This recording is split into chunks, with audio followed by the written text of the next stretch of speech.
আপন পর বুঝি না, যারা আমার সন্তানকে অবহেলা করে তাদেরকে আমি চিনি না।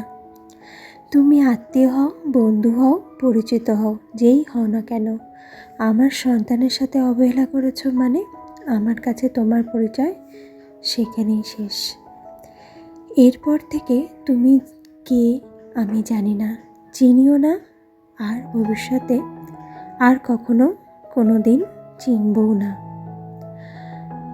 আমার সন্তানের চোখের জল, আমার মনের কষ্ট, এসব আমি মায়ের চোখে দেখি, আর ভেতরে ভেতরে রাগে জ্বলে উঠি। আমি হচ্ছি সেই মা যে নিজের অপমান সহ্য করব, কিন্তু আমার সন্তানের অপমান সেটা আমি কোনো দিনই সহ্য করতে পারবো না। সবশেষে একটা কথাই বলবো, সন্তান আমার হোক কিংবা অন্য কারোর,